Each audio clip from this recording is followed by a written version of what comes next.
catch one running away.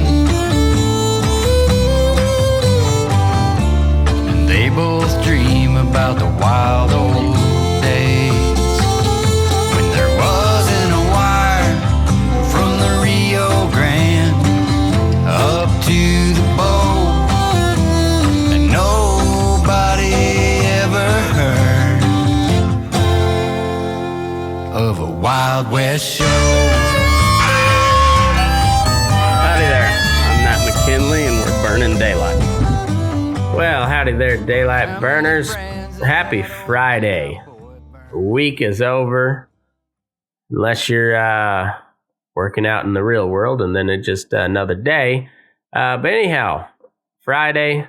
Hope all went well this week, and hope you didn't get all caught up in the nonsense. Like, pay attention, but don't get caught up in it. It gets tiring, and this little episode kind of reminded me of that. We started off on some heavy topics because it's just that's what the fuck's going on right now, and then we got goofy, we got silly, and we laughed, and I enjoyed the shit out of it.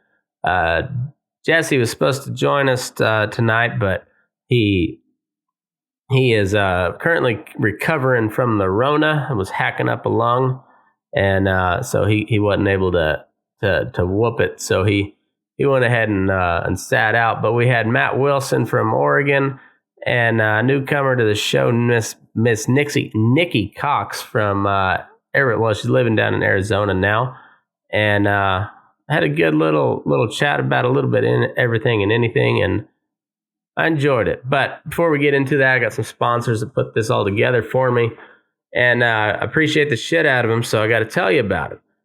Not because I have to, but because I want to. Stetson Ranches up there in Fromberg, Montana. Some of the best people I've ever met in my life. Just excellent people all the way around. They got a multi-generational family ranch, been around for a long time, and they're looking to be around for many, many years to come, supporting the whole family from generation to generation, trying to do that economically and and conserve it from an environmental standpoint as well. But to do that, you got to diversify your outfit. You got to bring in multiple streams of income, and they're doing that very well. They're in the industrial hemp business. I don't know where that market's going. I just know it's going to be big. There's a lot of different things you can do with that, and once you're just free to test it and use it and just do whatever you want with it, who knows what technology will come up with. It's already Henry Ford built a whole car out of it 80 years ago, and they haven't used it for anything since. So it's wild what they could do with that. Anyhow, they're right there in the ground floor of that. They're also got some of the best quarter horses you can buy out there. Some really, really nice brood mares. They're breeding them back to some even better studs. A lot of old school foundation quarter horse bloodlines on these mares. Just some of the best ones out there: Zampar Bar, Two-Eyed Jack, Peppy Sand Badger, Doc Bar. Just really, really nice, well known, just excellent bloodlines. The mares they're big, heavy bone, kind of soggy type mares. Athletic as hell though. Good mind on them, ready to go any direction you want. And also, cap it off, they got the cornerstone of their outfit, their pasture to table beef program. Some of the best beef you'll have. It's registered Angus cows, breeding them back to registered Hereford bulls. They're giving you a F1 Black Baldy Cross calf. It's going to be prime every time you put it down on your plate. Coming to you for $6.95 a pound. Whole beef all the way down to an eighth of a beef. And they got some cool stuff coming up here in the near future. But it's some of the best meat you can buy. It's some of the nicest quarter horses you can buy. And who knows what they're going to be making with that hemp. It's God knows, but it's going to be something cool. I can tell you that. And yeah, just some of the best people you'll ever meet. Got any questions? Go check them out online. StetsonRanches.com and StetsonBeef.com. Go follow Jesse on Instagram at Jese Stetson. That's Jesse with one S. Next up, we got Loma Livestock. Best goddamn sale barn in North America. Located there at 1369 12 and a half Road in Loma, Colorado. Got a sale coming to you every Monday and Friday, 10 a.m. Mountain Time. Steers and heifers, feeder cattle on Monday. The weigh up cows and bulls and miscellaneous stuff is going to be Friday, 10 a.m. If you can't make it, don't worry about it. Head over to dvauction.com, click on the Loma Livestock tab, and you can watch the sale live right there. George is doing some really cool data collection and just marketability stuff with high frequency tags and really trying to bring some value to you and be able to help you market your cattle a little more effectively, and just doing a hell of a good job trying to make the best experience for the buyer and the seller. Check them out online, lomalivestock.com. Follow them on Facebook and Instagram. And if you like to consign or got any other questions, you need to speak with somebody, give them a holler, 970-858-9988. And finally, we got Horny Toad Saddlery out of Dumas, Texas. We got Dan and Hannah Conway building some of the best working gear, some of the best looking working gear for the working cowboy. Hannah's doing all the leather work, and Dan is doing the silversmithing. And he's putting out some really neat, very artistic buckles and just all the silver work you could want. Doing a really, really neat job of it. Hannah's making some really tough, well-built working type gear, but also makes it look good, make it look fancy for all you ladies that want a little bling. If you got any orders or you want to check them out, they've got a page on Facebook and Instagram at Horny Toad Saddlery. They also got a shop on Etsy, so go check them out. And with all these sponsors, let them know you heard about it on Burning Daylight, so they know I'm doing my job. So anyways, it's a good bull session. Matt Wilson and Niki Cox. Let's get into it. I love that. I always did. When they bring them to the rodeo and they jump them out. So then I thought, man, if you give them monkeys chainsaws. Oh my goodness. They ran at each other like knights, and people watch that. I had an idea for a midget team roping association. Oh my goodness. Or it was you could rope the midgets too. Like if they were riding like a little mini burros, and you had to rope the midget, and then you had to heel the donkey. Yeah, kind of a two-part deal. Yeah, I mean, and you could use as big a loop as you wanted, and so you get real fancy with it. You should have to neck the donkey, and then they got to pick up 2 feet on him too, without the midget falling off. I like it. Then the midgets would have a halfway fighting chance, and some of them get to be superstars, and they strut a little short walk and be like, "What do you do?" It's not greatness. Yeah, I think it's a real money winner. I mean, the midget mini burro team roping association. Well, and me and Rachel have always talked about it. It's like, if you're a midget, just head to Hollywood. I mean, gosh darn. If you can't get a job as a midget in Hollywood, I don't know. You ain't no midget. Oh, Joe Biden. Yeah, you ain't no midget. You ain't no midget if you can't get a job in Hollywood. Yeah, that's a quote. I heard him say it, so. While he was running on legs. I think that's 100% accurate. If you're a midget and you can't get work in Hollywood, you ain't no midget. I think it's a leg up. I mean, you got a lot better chance than the rest of us. We're all just 5'9", whatever, and white guys. So yeah, there's like 2 million of us, and we rule the world. But you know, but really, other than that, we don't have a whole lot going for us. Yeah, shit. We all look the same. That's what I heard. They're like, "Oh, them white guys look alike." And I don't know. Matt has a cool hat.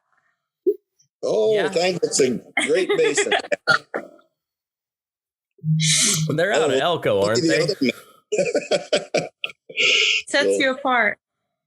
Oh, thanks. Yeah. My Mike over at Great Basin sent it to me. So that's awesome. Lately. But yeah, thank you though. You're welcome. So is it the midgets have to rope too, or is it tall people that are roping the midgets? Well, there's a movie, I can't remember what it's called, and it's all midget. All midgets? Okay. It is. It's pretty cool. It was something about Tiny Town, wasn't it? Yeah, Terror of Tiny Town. Terror of Tiny Town. Look at all their midgets. They went to Hollywood and they made a movie. There's nothing. It's pretty cool though. They're riding these little mini bridal ponies, and it's pretty neat. Perfect. It's been a conversation on this show a couple times. The mini bar and everything. It brings a whole new meaning to mini bar, don't it?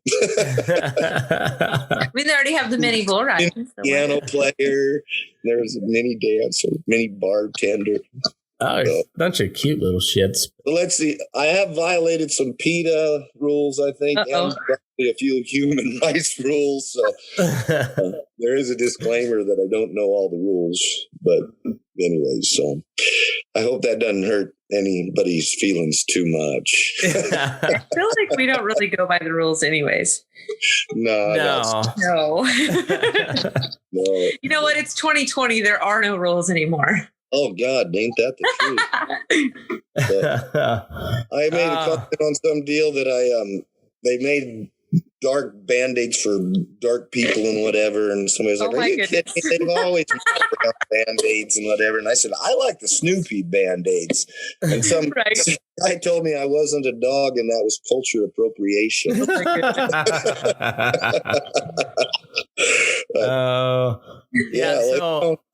Somebody, I found this screenshot, and it was somebody was defending Joe Biden and his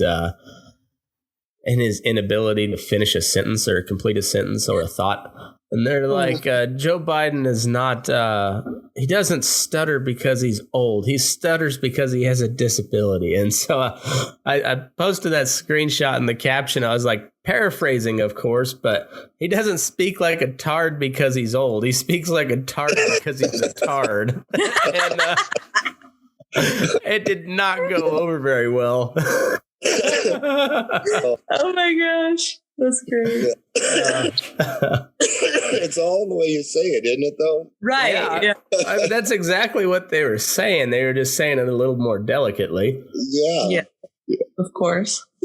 It is. It's all yeah, but I think, anyway, Todd's asking who we got on. We got Niki Cox and Matt Wilson. Niki's down in Arizona. Matt's up there holding down the fort in the laboratory in Silver Lake, Oregon. Yes. The ramblings of a mad scientist and artist there in Eastern Oregon. Yeah, I bounce around the shop by myself a lot. And then there's the mounted sheep I talk to, so he's over there. There he is. Oh wow! Look at that. Yeah, we visit. Our 8-year-old, I don't know. She thinks he's half alive. I think. Oh, she scares me sometimes, but she usually decorates him for the holidays. So red some lights on him. That'll probably come along soon. But yeah. God, it is weird up here.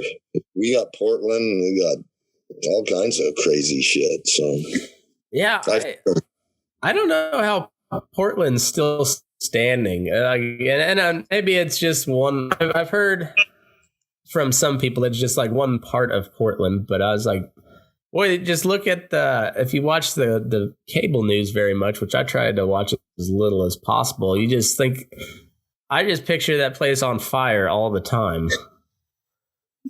It's just kind of a big dump. I mean, they tout it like it's something kind of old. I mean, I know there's some nice houses on the hill and there's a good hospital there and whatever, but really it's just kind of, everything I've seen of it's pretty run down. Went to the Schnitzer Hall there and saw Robert Plant. That was pretty cool. But that was funny. So some black guy come up to me. This racist bullshit. I mean, this black fella struts up to me, and I'm standing there in the middle of Portland, and he goes, "Motherfucker, where'd you get my hat?" Oh, no, he didn't. I mean, it was no shit. It was... they make so much crap up, but there was people laying around in sleeping bags on the sidewalk there, and it's just kind of a mess. I mean, they make it out. They always tout Portland like it's something special, but it's just kind of a dirty city, kind of a shithole, huh? Well, everything I've seen of it, I don't like cities much, anyways, but it's just same. It's just gotten infested more and more homeless people that can't find work and things. It's just kind of a mess up there. And I realize now it's like, damn, they wanted to burn it down. I don't know why we didn't go help them. Seriously. Yeah, we should have. Yeah, maybe we aren't so different after all. Yeah. Yeah. Yeah, it's man, and Wait, there's a knocking on my door. Those guys got some really tall boots and nice badges. Whoa. Joke. Yeah, you just never know up here anymore. It's weird. Oh man, it's wild. You get even in Texas that they had people from their COVID task force that went undercover and arrested a lady who was running her hair salon out of her home because they wouldn't let her go to her building. And undercover police to arrest an illegal hair salon. Yeah, man. And this is in Texas, which is supposed to be like the bastion of liberty. And man, we have gone a long ways in 9 months. As I was going to say, in a short time, man. Mm-hmm. I mean, we went from some goofball athlete that wouldn't stand up for the national anthem to this. It's like, whoa, how did that happen? That escalated quickly. Yeah, it escalated real quickly. And now it's like, it feels like we're like past the tipping point. It's like I don't know if you stop it at this point, and that's not a good thing. And maybe I'm just being a little over dramatic, but it feels like that at some point because you look at the people that on both sides, and I think it's a pretty small minority on both sides that are really driving the overall narrative. Because there's a lot of people that supported Trump, but the people that are really dug in right now, there's not that many. Most of us, even the people that really kind of like Trump, I think most of them are even saying it kind of looks like it's over now. There's probably some shady shit that went on. And it looks like it's pretty well over, and it is, and it doesn't feel right, but then it's like the far end of that is no, fuck you, we're fighting this thing, and it doesn't matter what anybody else says. And then you got the other side, same way. There's a lot of people that really didn't like Trump, but they're really not into this whole Antifa bullshit. But it's Antifa that's really driving the narrative right now, and that's not a good thing either. And I don't know where we go. It's weird. Yeah. And then, and in the meanwhile, out in the sticks, life just goes on like normal, and you're just what the fuck is really going on? Right. Yeah, I know, because it is fairly normal just out where everybody's doing their thing, but you go to town and it's just different. It's just crazy. So I'd heard Arizona was pretty good down there, kind of old school and stuff, but really depends on where you go. Same deal. Yeah. Yes. You go into town here and everybody's like masked up and they're getting on to you if you're not. And I'm like, I'm going to go back to the desert now. Yeah. That's where we're at here too. Same thing. And it's gone from people just wearing their own mask to now they're starting to give you shit if you don't wear yours. And so, yeah. What the hell do you care if I die? Yeah. Right. Yeah. I'm like, well, you have a mask on. What does it matter if I have one on or not? And they're like, well, you have to have one. And I'm like, okay, well, I'll just take my money somewhere else because if I have to put on a mask, I'm not. They won't let you just do this either. They're saying, no, you have to have a facial covering. Well, at this point, this is a facial covering. So, yeah. But no, what does that do? Because it's not compliant. Yeah. Uh-oh. Losing you. It's about scientific reasoning or anything. Yes, exactly. Yeah. I don't know. Yeah. I'm just going to ride it out for now. So. Yeah. I'm going to talk about cowboy shit and tell dick jokes. That's what I'm good at. Yeah. That's about all I'm good at. So pretty good. It's I think this midget team roping association, I don't think it would matter one way or the other if the midgets roped or if we roped the midgets. I think it sells either way. I could even do a trade-off deal like Team Brandon. Yeah. What's the height limit? Oh, good question. Oh, we'd have to go by like the American Dwarf Association. we could go to probably a real association. The ADA approval height limit is. We go to the racetrack and see how they do it. Some of them jockeys might go over too. So that's where they come to. If we get some investors, we could get some added money to it, and it might take off. I think it's go ahead. I know someone that's got bucking ponies. Ooh, yeah. Oh man. The possibilities are unlimited with this. Right. I think it's a whole, P.T. Barnum started somewhere. Yeah. A lot of people out of work right now, and little people too. So exactly. We could have them bulldog a pig. Oh, that would be so awesome. That'd be tough. Like we could we'd have to get like you might have to get like an old boar so you could grab onto his tusks and there you go. File them down so that they're not sharp anymore. So you don't want them. Fingers wouldn't work. The fingers ain't very long anyway, so you don't want to cut up the fingers. I wasn't teeth filed down. I was kind of chainsaw monkey thing. Oh, wild boars and midgets. We give them the Andrew. spear. Well, Andrew's full of shit. He says 4'9" is the cutoff. 4'9". Okay, there we go. Sounds right, but it's Andrew that's saying it, and I don't believe a word that comes out of that. So, I'm not gonna give him that win, but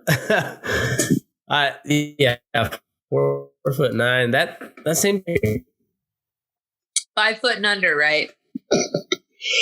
I just realized my wife's 5. The answer is simple. We go to the fair, and if you're smaller and you can't ride the ride, there we go. Come on. Yeah. Well, that's funny. Has there never been a height requirement to get on a bucking horse, as far as I know? Right. Like, is there somebody like, are you sure? And, please, mister. Rachel just brung up this guy we used to know.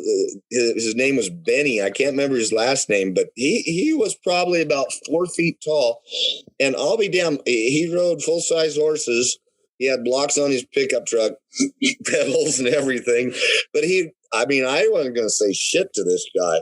first off, he's low enough to grab you right where you don't want grabbed. And this guy was strong and probably would rip off. I mean, he would walk up to his stirrup and he'd grab his stirrup with like his left arm and jerk up there and he'd grab his saddle horn and swing into the saddle. Oh my goodness. Like a little monkey. I mean, he was just like, he just swung up there. And it was funny as hell. He was a pretty good hand. And funny as hell, Brandon, though.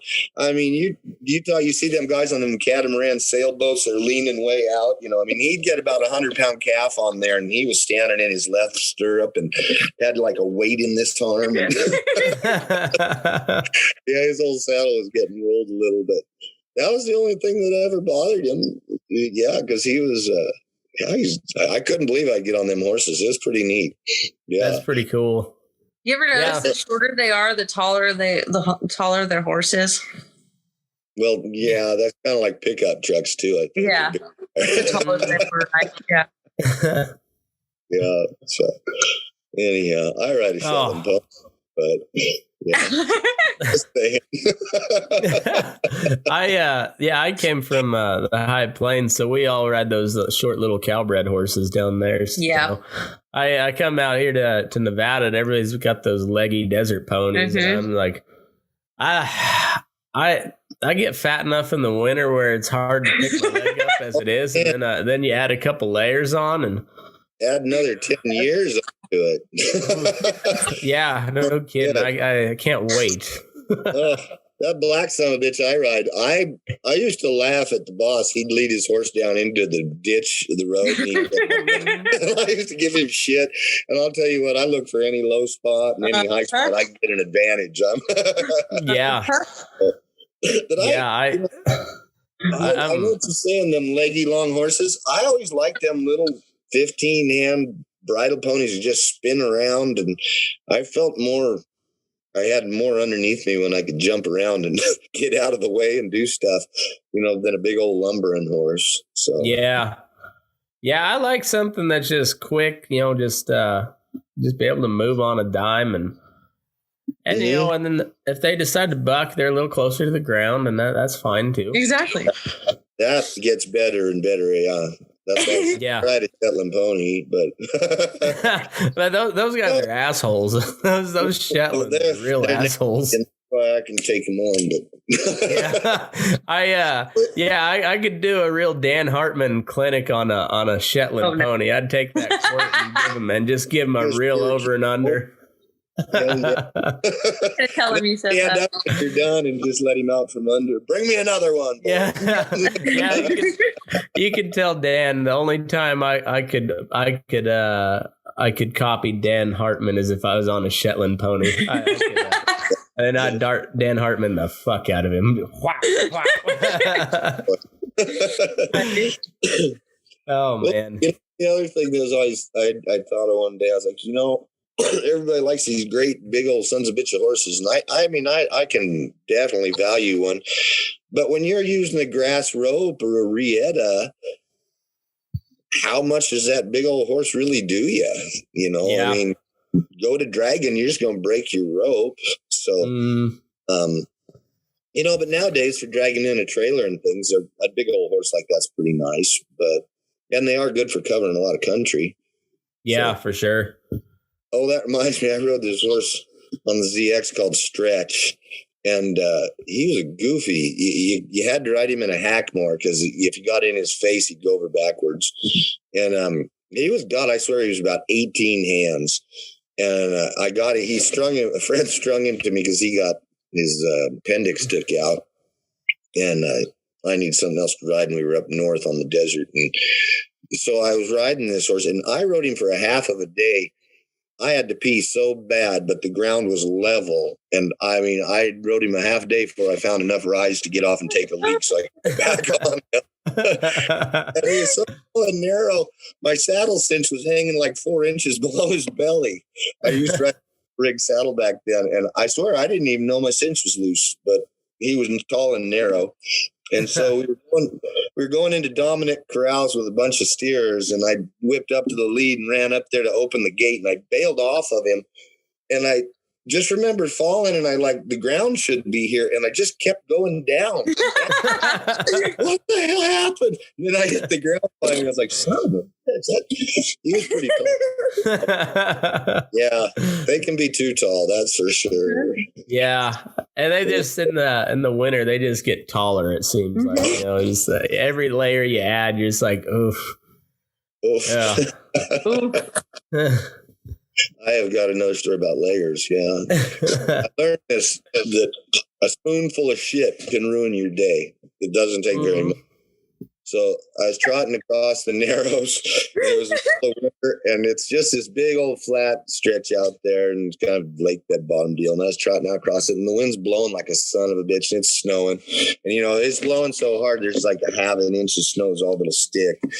And we had been drinking a little the night before, and God, I had this belly ache, and oh my God. And I was like, oh, you know, like you said, 2 sweaters, a coat, 2 pairs of gloves. I always had a pistol on over my chaps, and then I had these big old boots on. Well, and I had these leggings that I pulled on over and then put my boots on. I mean, I was all bundled up, and it became apparent that I wasn't going to make it, and I needed to stop and take care of the situation. No. And there was no bushes around. There's like grass about that tall and it's blowing. No. Of course, and I start shirking stuff, and I think I had suspenders on, so I'm like, oh, it's a good day to wear these. And so and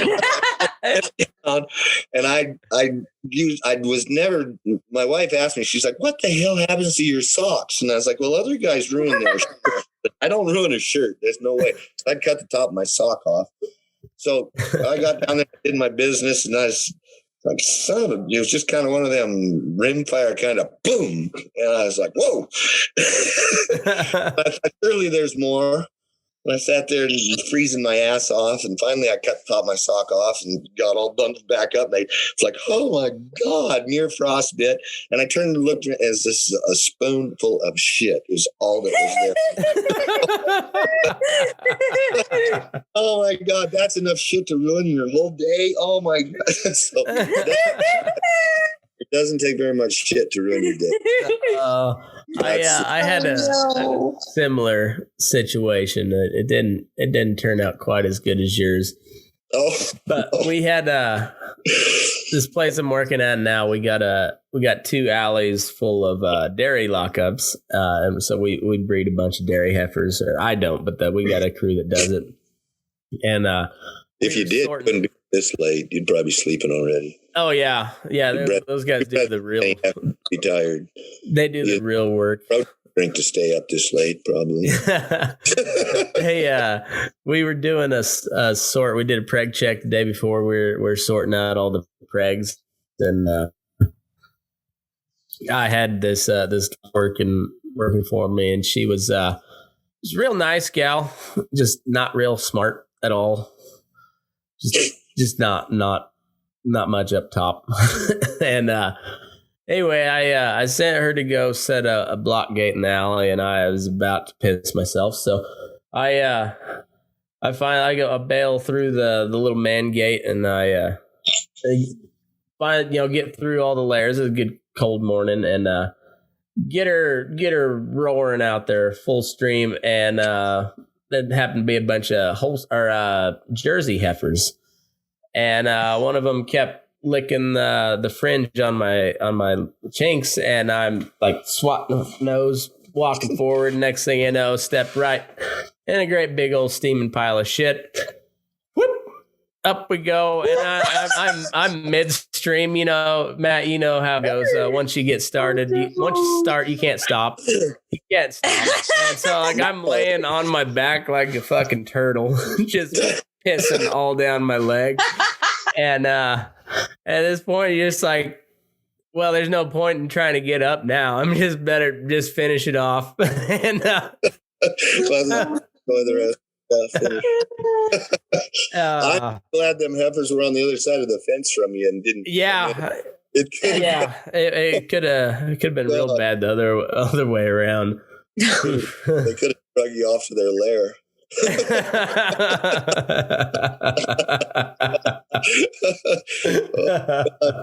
I shiver at the thought. Scary. Oh man.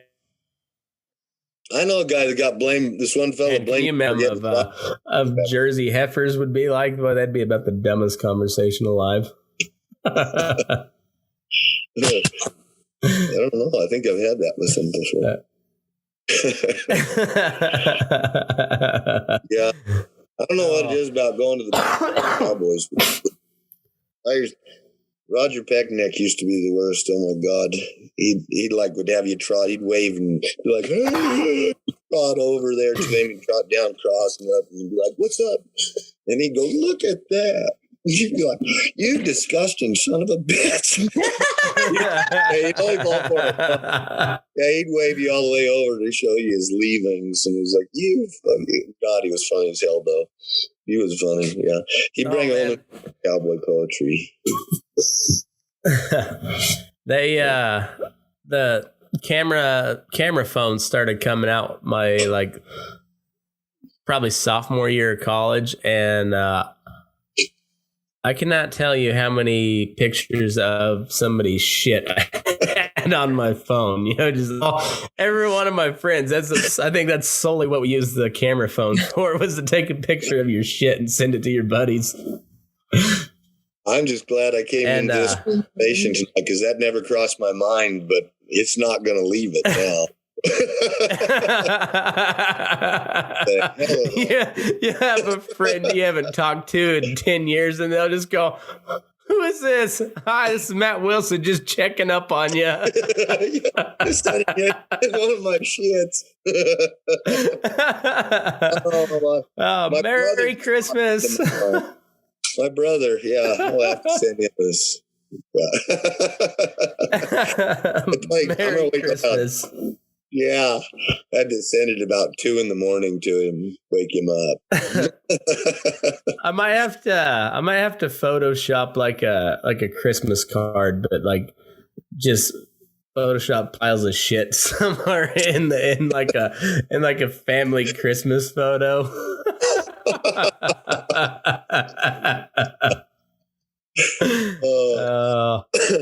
That's pretty good.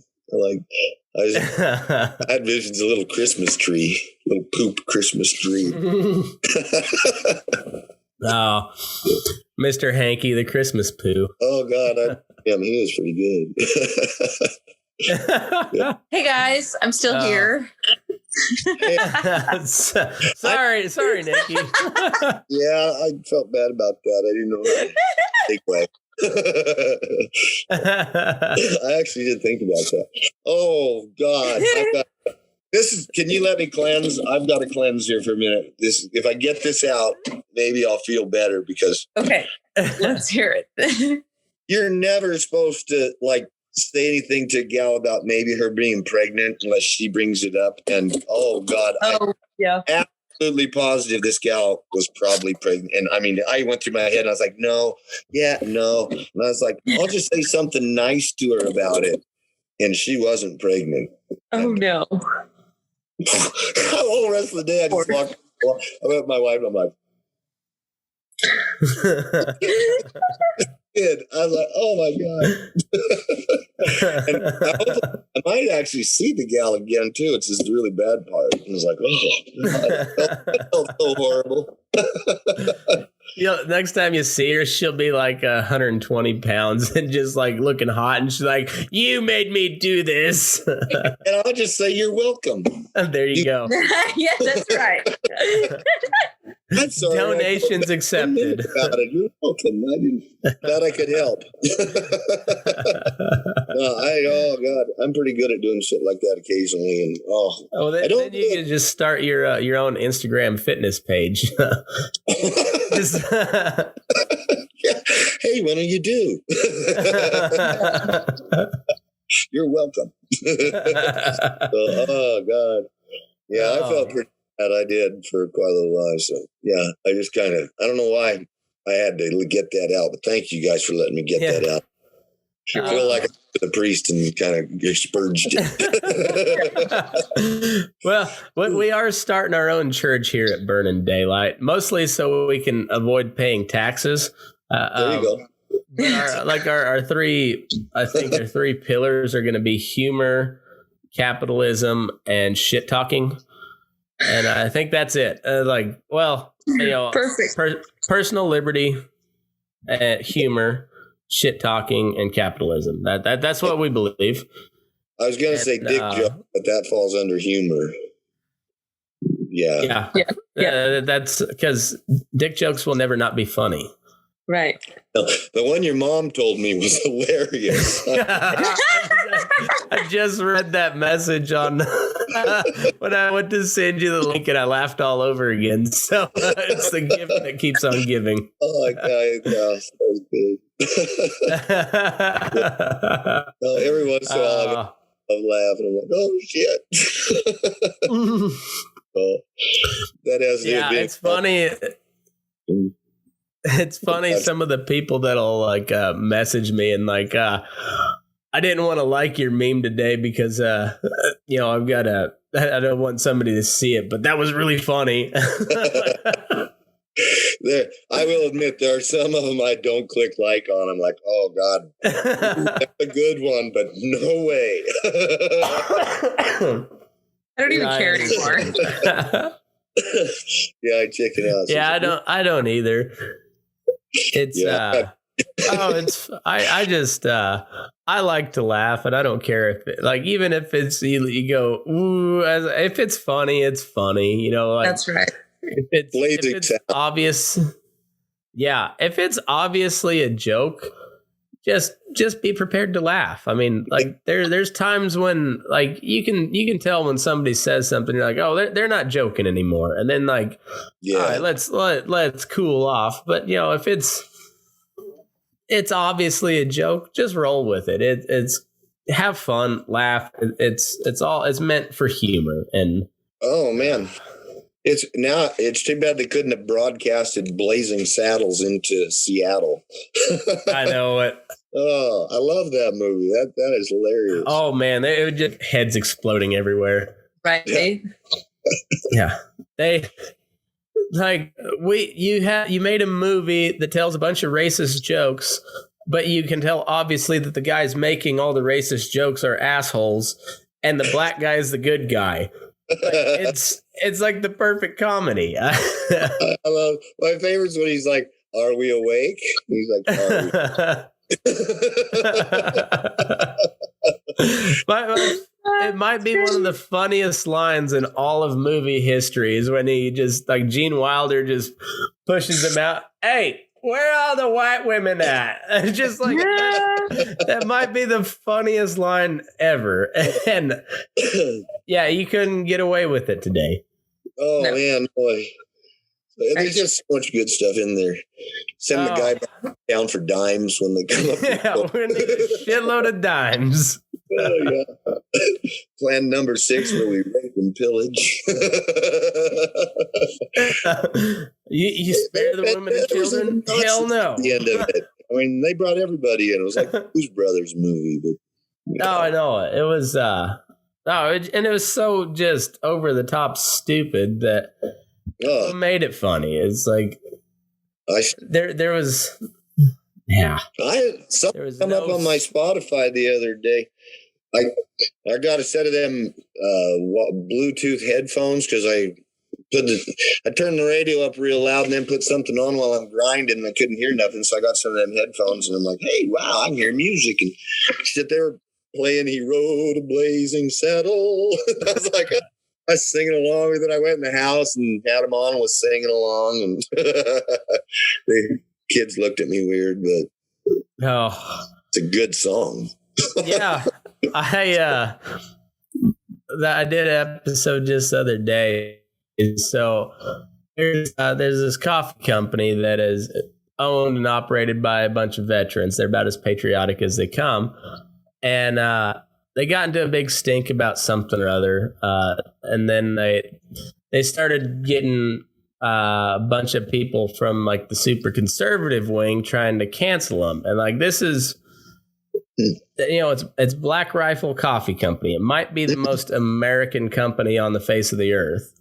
Mm-hmm. And they're coming at the owner, and so they even went through his campaign donations, and it finds out he donated $500 to Barack Obama, and they're like, oh, cancel him, and then what you find out is he made that donation while he was deployed in Mosul, Iraq, with the CIA at the time. And he made a bet with his buddy that he could make this 100-yard pistol shot. He was like 100% confident he could make it. So confident that he said if he lost, he would donate $500 to Barack Obama for president. And he missed his shot. But he was a man of his words, so he made the donation. Who the fuck cares? But you got like a bunch of super conservatives are like trying to, like, I was like, so now he's got a multi-million-dollar coffee company that is 60% ran by veterans. So like, you just want to cancel all of that. You're just going to shut down Black Rifle Coffee because they weren't conservative enough. But now there's 400 people out of business because fuck him. Like, what is the point in all that? Like, what's your end goal here? And so I used for my theme music was "You Can't Roller Skate in the Buffalo Herd." Mm-hmm. That song makes more sense than the argument they're making. I'd have to agree. Yeah. What's a lady's perspective on that? We should ask a lady's perspective. What is the lady's perspective? You would put me on the spot. Hey, you know what? At least he held up to his end of the bargain, right? I agree. Right. I think that's the more important part. I don't care who he's donating to. Yeah. He made a bet and he well, and I just thought it was funny is that was the punishment. Yeah. Well, anybody missed a pistol shot at 100 yards should pay that to Obama. I mean, hell. Yeah, right? You call yourself a Green Beret? You can't make a 100-yard pistol shot? What the fuck? That's kind of where I'm at. But they put him on the spot. I remember we had a bet one time. Like if I didn't pick up 2 heels, I had to make a charitable donation to PETA, and I made damn sure I picked up 2 heels. But I was fully prepared to make a donation to PETA. But that was the most mechanically sound heel loop I've ever thrown in my life. Yeah. I know. Did they say how much your donation had to be? I think it was like $5. It wasn't anything. We used to have kind of a deal. If you roped a cow around the neck in a brand, and you'd have to buy some beer, a box of beer. Oh, yeah. See, that would be okay. I got tired of people not buying beer, so sometimes I just neck a cow. Yeah. That'd be a win-win. Oh, hell with it. Yeah. I'm buying beer. I didn't know we were branding with Quakers. Yeah. What the hell? God damn. So, nope. Yeah. Sometimes you got to take things in your own hands. That's right. Oh, yeah. So, but desperate times calls for desperate measures. Drink another one, Matt. What's that? Oh, yeah. The other Matt. Oh, I forgot you're both Matt. I'm sorry. Yeah. I hung out with 2 guys named Dan one time. We went on a runner and went road hunting through most of Oregon and drank beer the whole way. And it was weird. By the time I got done, we got back, I could say Dan, and they knew who I was talking to. I don't know. Yeah, they did that, but I did that. But it's kind of neat. So that's funny. Buddy Dan and my other buddy Dan. So. It was kind of confusing sometimes. But anyway. I think when I was in high school, there was, my graduating class was 19, so roughly 80 people in the high school, and there was, I think, 7 Matts at one point. My goodness. And there was not a single one of them that was spelled with 1 T. It was all Matt with 2 T. And it got a little confusing at times. If you only spell your name with 1 T, you're a Matt Light, like, Bud Light. Yeah. I don't trust them. Matt. I don't trust them kind of mats. I don't either. Half Matt is what I call him. Yeah. Not Matt enough. That's for sure. If I was to be called a racist against anybody, it'd be Matts with one T. Yeah, and non-mats. And non-Matts. So basically, anybody non-Mat. Women folk excluded. I mean, Let's say I should change my name. They're oh God, a gal named Matilda. No, just don't be a Karen. Don't be a Karen. No, we don't want that. I'm nice to them, even though they're not named Matt. I mean, I'm still nice to them. But, yeah. Hey, my battery's dying on me, so I don't know how much longer I'm going to be here. So it said 20% a little bit ago. Now it's like my old truck. Shit, I have fuel like a crazy man up above half tank, and all of a sudden it gets below half tank, and I don't know where it goes. But, yeah. So my phone's kind of like that too. Yeah, I know how that goes. Yeah, it's all good. Anything? You guys been playing any shows up there? No, nothing at all. It was looking like it was going to maybe open up a little, and we were going to get to book some. We've done a couple little private deals here and there, but nothing. And we've been talking about trying to get back to doing a little music on the internet, just throwing some stuff around just to play a little. But yeah, it's been really slow. So who do you sing with? My wife and I.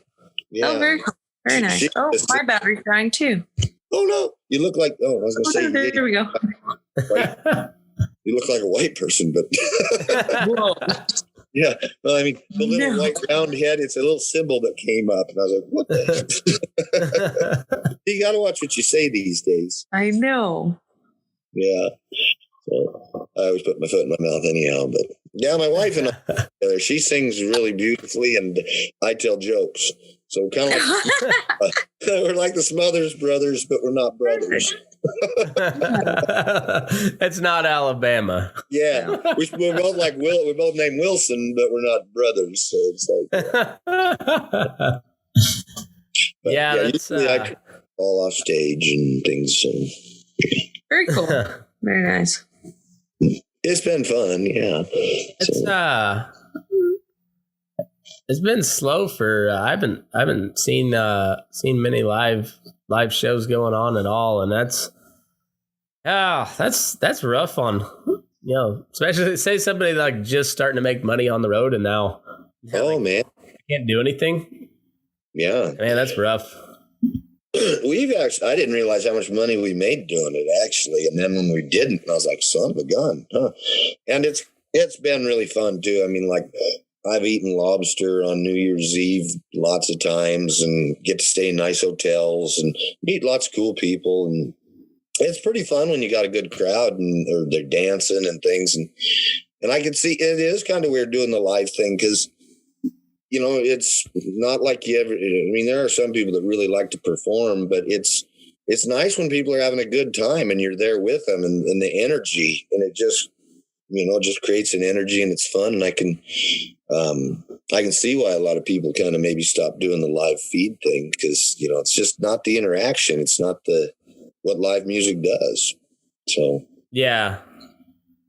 And like I've watched a couple of them and it's all right, but you know, then I got to scroll through and see which comments they want to, you know, they might saw a comment, you know, at the beginning of the song they want to respond to, and it just, yeah, you know, it's weird. Instead of just like you can finish and, you know, if somebody had said it and you could be like, oh, going back to your question, whatever.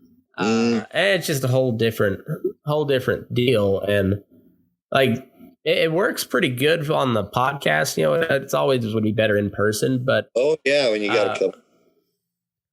Yeah, but you know, for the type of people I want to talk to, they're usually out in the middle of nowhere like me. So I got, you know, in person type of deal. So this works pretty great for what I'm doing.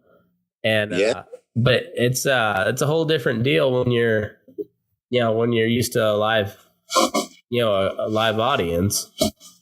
We're supposed to do some live feed kind of podcast where we won't be in the same room, though, but some gal from up in Seattle, whatever. So that ought to be pretty interesting. I'm not sure how they're going to like me, but I'm sure I'll love them.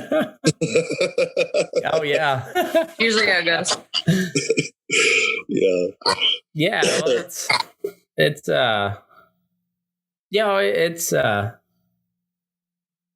at least you can do that, and still get your stuff out in front of people. So that's cool. And I guess if it's a Seattle, based audience, you get a whole different type of crowd than what you're used to, I imagine.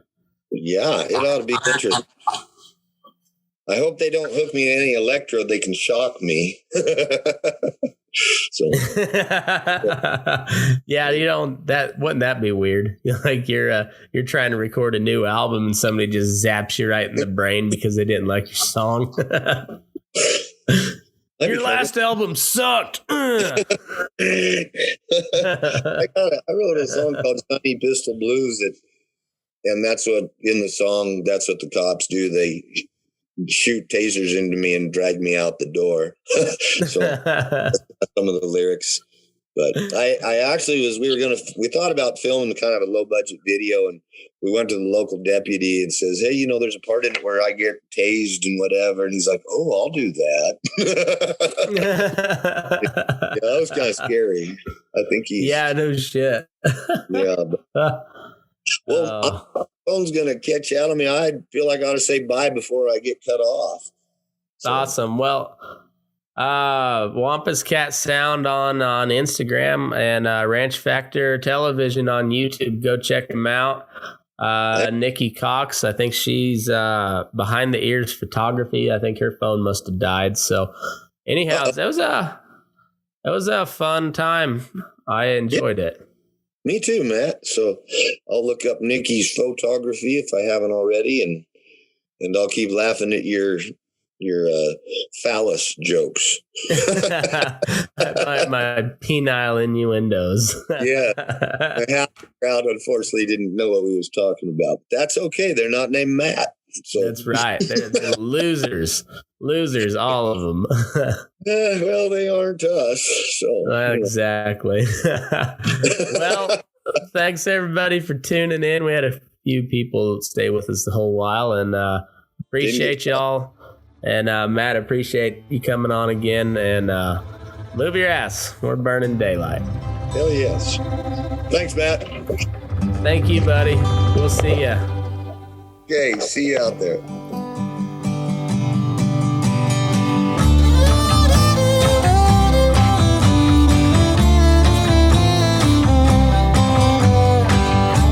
A rumbling boxcar rolls through the night, and old Jake sleeps down in the straw. Horny rocks with the rhythm of the train as it follows a track to Omaha.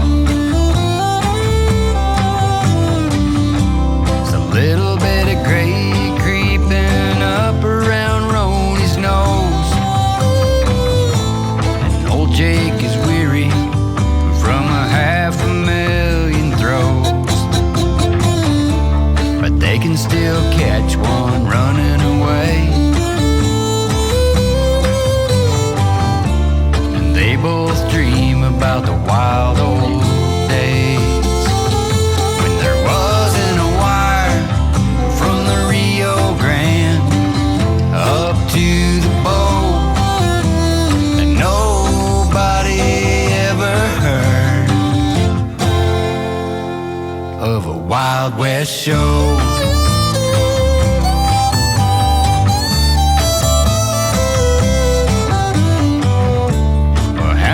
Brands as that old cowboy burned, and how many wild steers has his pony turned? You know there weren't silver trophies back then. The only prize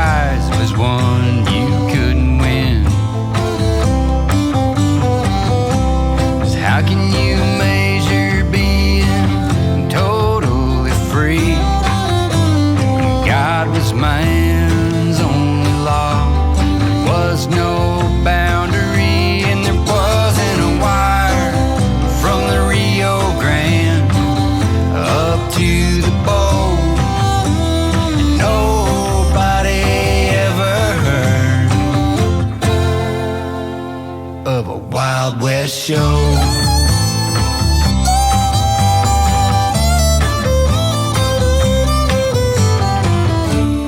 By tomorrow, they'll be east of Omaha. Another crowd, another town, another sin. Wild Indians, reckless cowboys, stagecoaches and outlaws, and a couple old buffalo still remember when wasn't a wire from the Rio Grande up to the pole, and nobody ever heard